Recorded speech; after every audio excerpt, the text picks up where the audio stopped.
안녕하세요. 반갑습니다. 선아 원장쌤입니다.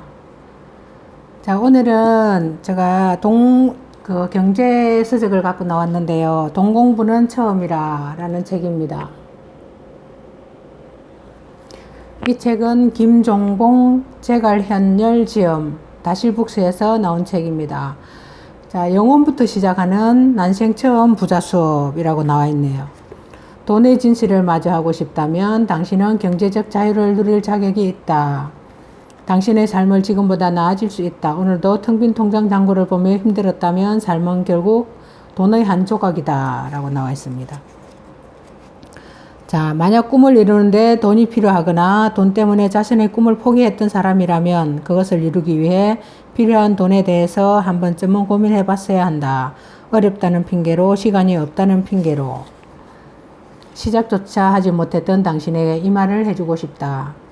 당신이 이 책을 끝까지 다 읽으면 그 속에 많은 작은 변화가 일어날 것이라고 믿는다. 라고 저자는 이야기하고 있습니다. 모든 것을 버리고 산속에 혼자 사는 게 아니라면, 종교에 귀의해서 평생 봉사하는 삶을 사는 게 아니라면 당신이 희망하는 거의 대부분은 결국 돈이 있어야 이루어진다. 라고 하네요. 돈을 모른다는 것은 당신에게 가장 중요한 당신의 삶을 모른다는 말과 같다. 그렇죠. 돈은 우리 삶의 일부분인 것 같습니다. 굉장히 필요하지만 어떻게 보면 참 추하기도 하고 그런 것 같습니다. 자, 늘 돈을 벌고 쓰며 사는 우리가 죽을 때까지 돈 때문에 불안할 수밖에 없는 이유는 많은 돈을 벌지 못해서가 아니다. 우리가 버는 돈을 정확히 알지 못해서다. 라고 나와 있습니다. 부모님도, 선생님도, 친구도, 선배도, 대학도, 사회도, 그 어떤 존재도 돈에 대해 알려주지 않았기 때문이다. 지금부터 나는 돈의 진짜 모습을 알려주려고 한다. 당신이 더 이상 불안하지 않도록 말이다. 그렇다면 돈을 안다는 건 무엇일까? 돈을 알면 돈에 현혹되지 않는다. 누군가가 SNS에 올린 명품을 보고 부러워하지 않아도 되며, 좋은 차, 좋은 집을 가진 사람을 시기하지 않아도 된다. 돈을 몰랐기에 가졌던 자격지심과 불편함에서 자유로워질 수 있다. 돈을 알면 돈의 목적을 깨닫는다. 대부분은 돈을 교환의 대상으로 생각한다. 돈을 밥으로 교환하고 차로 교환하며 집으로 교환한다. 하지만 돈을 제대로 알고 나면 돈의 목적은 교환이 아니라는 걸 깨닫는다. 돈의 목적은 교환이 아니라 기회다. 라고 하네요. 내가 가진 돈의 크기는 물질로 교환하는 데 목적이 있는 것이 아니라 교환한 물질이 가져올 기능성의 목적이 있다. 라고 합니다. 돈을 알게 되면 돈은 교환의 대상이 아니라 기회의 대상이 된다. 라고 하네요.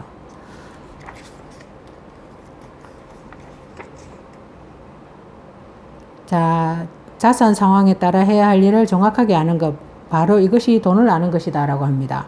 시작은 500만 원이었다. 그리고 8년이 지난 현재 나의 자산은 수십억 원이다.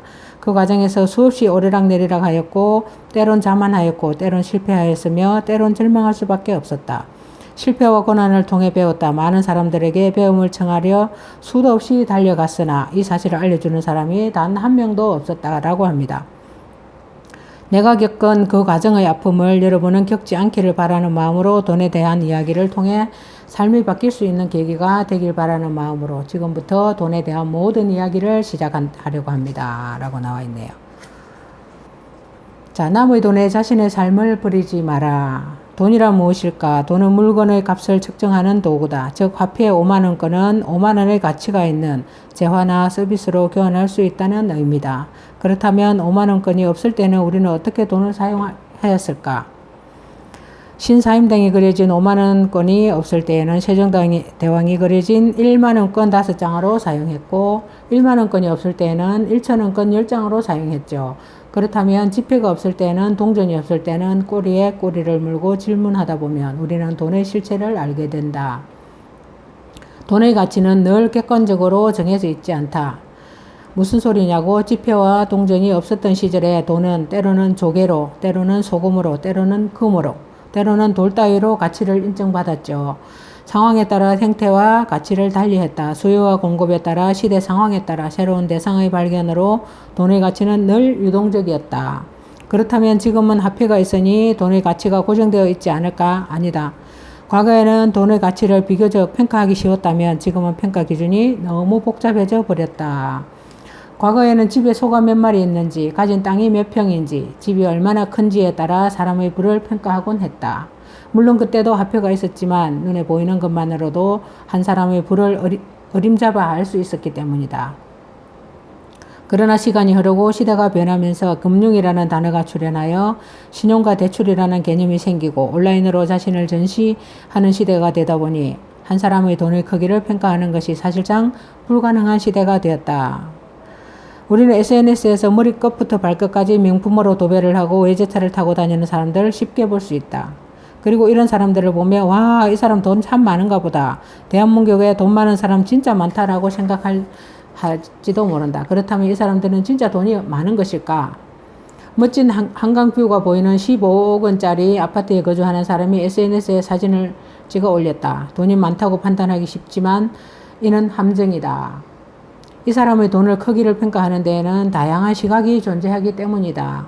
15억짜리 A입니다. 15억짜리 집을 대출 없이 구입하였고 B는 10억 대출하여 15억짜리 집을 구입하였고 C는 월세 200만 원을 내고 15억짜리 집에 거주하고 D는 15억짜리 집에 사는 친구 집에 사진만 찍고 있고 이런 이 사람들이 가지고 있는 돈의 크기는 얼마일까? 당사자가 진실을 말하기 전까진 아무도 모른다. 그래서 이를 이용한 사기꾼이 판을 치고 있으며 많은 이가 수많은 피해를 겪었다. 최근에 들었던 사례를 통해 이야기해보자. 어떤 사람이 어느 날 SNS를 하는데 초등학교 동창 A가 친구 추가를 했다. 그런데 친구 SNS를 봤는데 벤틀리라는 3억 원짜리 수입차를 타고 다니며 하나도 갖기 힘들다는 롤렉스 시계를 3개 이상 갖고 있었다.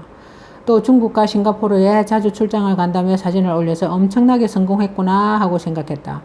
그렇게 6개월 동안 온라인으로만 인사를 하고 지내다 초등학교 동창 모임에 나가게 된 사람은 사업가로 멋지게 성공한 A 모습을 실제로 보았고 그 자리에서 마신 술값을 모두 계산하고 나가는 모습에 다들 뒤에서 와, 돈 많이 벌었구나 라고 수군댔다고 한다.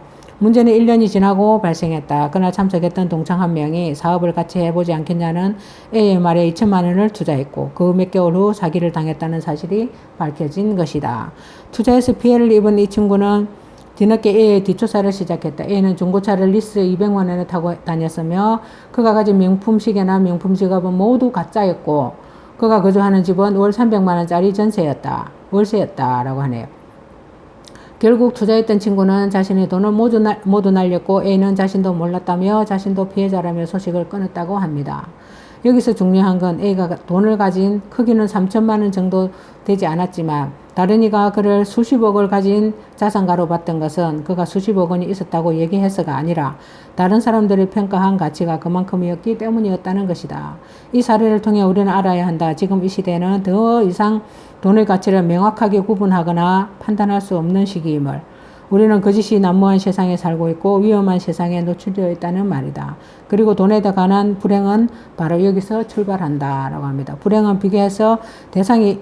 비교하는 대상이 있기 때문에 생긴다. 못생겨서 불행한 것이 아니라 남들에게 비해 못생겼다 생각하기에 키가 작아 불행한 것이 아니라 남들에 비해 키가 작다고 생각하기 때문에 가진 것이 없어서 불행한 것이 아니라 남들에 비해 가지지 못했다고 생각하기 때문에 불행한 것이다 라고 합니다.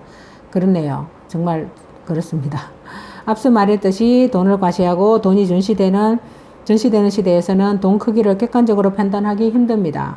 그렇기에 우리는 더 이상 다른 사람들이 하는 과시에 흔들리지 않도록 해야 된다. 존재하지 않을지도 모르는 돈에 휘둘리지 않아도 된다. 돈이 보여주는 허울 좋은 파랑새에 열광하지 않는 것. 그것이 돈을 알아가는 첫 번째 발걸음이다 라고 합니다. 실체에 대해서, 가치에 대해서 정확하게 알아라고 하는 이야기인 것 같습니다. 그리고 이제 당신이 가진 돈에 집중하자. 당신이 가진 돈은 실체가 있고 당신이 가진 돈은 거짓이 없다. 그 실체에 지금부터 말한 방법론을 적용하면 당신은 결국 당신을 해놓겠던 돈의 크기에 가까워질 수 있다. 당신이 원했던 파랑새를 온전히 가질 수 있다 라고 합니다. 자, 30년간 저축해도 집 한 채 못 가지는 현실이죠. 자, 그렇게 굉장히 어떻게 보면 물가 상승률을 빼고 계산해도 고급 수입차는 10년간 모은 돈을 모두 사용해 얻을 수 있고 사용해서 서울에서 30평대의 아파트를 사기 위해서는 30년간 모은 돈을 모두 사용해야 된다고 하네요. 당신의 나이가 30대라면 서울 강남에 있는 아파트는 아니더라도 외곽 지역의 아파트를 구입하려면 60세가 되어야 한다는 소리죠. 이 모든 것은 소득의 50%를 저축한다는데 전제 조건이 있고 현실은 그마저도 불가능하자라고 합니다. 통계청의 가정동향조사에 따르면 2017년 기준으로 4인 구성의 한 달 평균 가계 지출이 약 486만 원이라고 한다. 평균 소득이 300만 원인데 4인 가족 기준 지출이 486만 원이라면 외벌이로는 결혼과 출산은 포기하라는 얘기죠. 지금껏 대한민국 현실이고 우리가 앞으로 살아갈 미래다. 이것이 정말 대한민국 현실이고 앞으로 살아갈 미래, 어떻게 보면 막막합니다. 이쯤 되면 대한민국 평균인 우리는 불안할 수밖에 없다. 열심히 살고 있는데 정해진 미래가 이렇다니 억울하고 분할만 하다. 시대가 잘못된 것일까? 우리가 잘못된 것일까? 결론을 얘기하자면 가해자는 시대이지만 피해자는 모두이고 결정적으로 책임져야 하는 것은 우리가 되어버렸다라고 하네요.